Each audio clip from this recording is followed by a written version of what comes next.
Quem nos ajuda a analisar os principais assuntos de economia do dia é ela, a Rita Mundim. Rita, antes de tudo, seja muito bem-vinda, viu? De volta.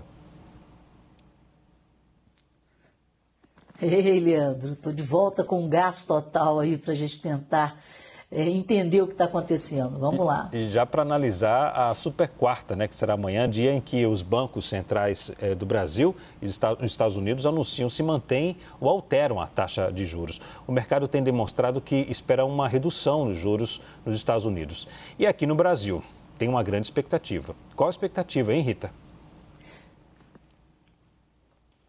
Olha, Leandro, o mercado, né, ele precifica o futuro, sempre.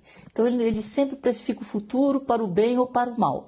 O que está acontecendo é que houve a gente tem visto nos últimos dias um aumento do apetite pelo risco, ou seja, bolsas em alta, um dólar mais fraco, juros futuros em queda. Isso não está acontecendo só aqui no Brasil, não. É porque os dados da economia americana estão mostrando que o mercado de trabalho lá está desacelerando e que existe, sim, essa possibilidade real do início, né, de um corte de juros que deve, inclusive, ser mantido até o primeiro trimestre do ano que vem. Existe uma expectativa aí de que a taxa básica dos Estados Unidos ela caia aí dos atuais 4,25 e possa ir até 3,5, 3,75 até abril. Quando os juros caem na maior economia do mundo, que é o parâmetro para o preço do dinheiro global, o que acontece? O dinheiro que estava indo aplicar nessas taxas de juros mais altas nos Estados Unidos começa a ter vontade de correr um pouco mais de risco e acaba sobrando para nós. É por isso que o dólar perde força diante de outras moedas, como o real. Então, o real hoje, ele fechou no menor nível desde junho de 2024, em 15 meses. Por quê? Com essa possibilidade de queda de juros lá e de manutenção dos juros aqui, os investidores ficam mais propensos a correr o risco para buscar uma rentabilidade maior. Então, o real fechou a 5,29 e acumula, né, no ano uma queda aí de quase 15%, 14,29%. Isso abre, como o juro fica mais barato, a possibilidade da economia real agradecer o preço do dinheiro mais barato, de impulsionar consumo, de impulsionar crédito, faz com que as bolsas, as empresas que atuam na economia real se valorizem em nível global. Então, isso aumenta o apetite pelo risco e os investidores vão tirando parte dos recursos também da renda fixa para a renda variável, onde você não tem os juros, você tem o preço de compra e o preço de venda de um ativo, de uma ação. Então, as empresas tendem a ficar mais aliviadas com essa expectativa de queda de juros na maior economia do mundo, que faz com que os juros parem de subir nas economias emergentes, como é o nosso caso, e possam até vir a cair. Então, há um certo alívio global nesse movimento dos Estados Unidos em cortar juros. Rita, vamos falar agora de emprego. A taxa de desemprego anunciada hoje na PNAD do IBGE é a menor já registrada desde o início da série histórica que começou em 2012. O que isso diz sobre a economia brasileira, hein, Rita?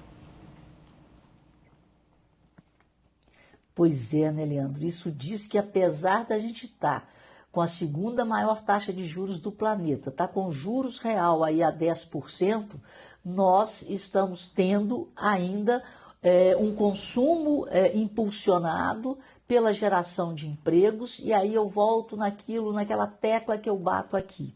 A gente tem que ter muito cuidado, a gente tem sempre que comemorar o bom desempenho do mercado de trabalho. O Brasil está praticamente no pleno emprego, com essa taxa de 5,6%, que é a menor desde 2012, quando a série começou a ser apurada. Mas os recordes não param por aí.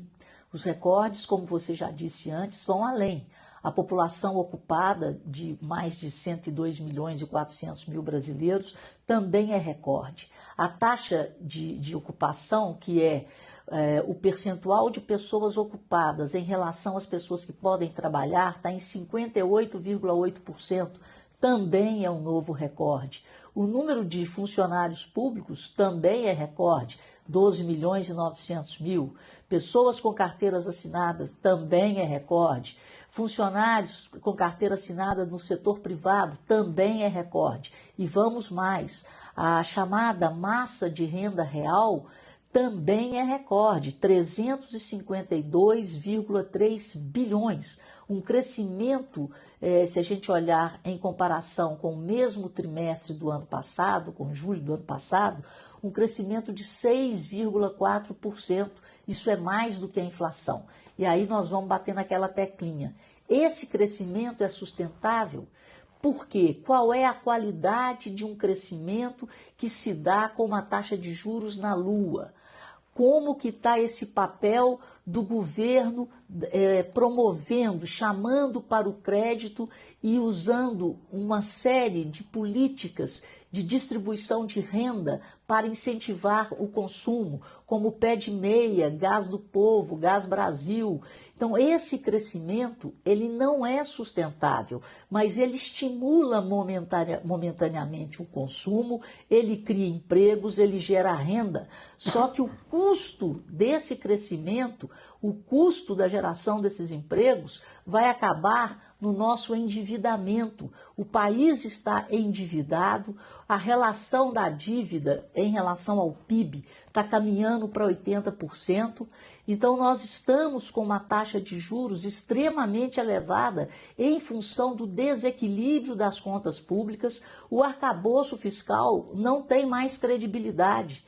Então, o custo disso ainda não foi passado pela sociedade, que não sente, passado né?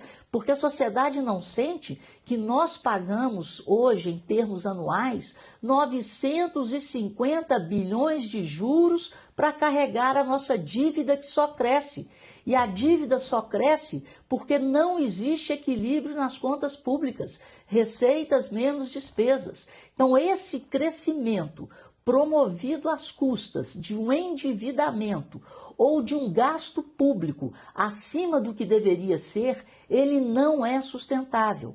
Então, vamos comemorar, mas vamos exigir que o governo faça a parte dele de entregar o equilíbrio fiscal, porque senão, ali na esquina, assim como foi na época de Dilma Rousseff, nós viveremos uma crise econômica pela incapacidade do Estado em continuar investindo e carregando um endividamento que está cada vez mais insustentável. Então, esse é o perigo, é uma luz amarela, uma luz vermelha.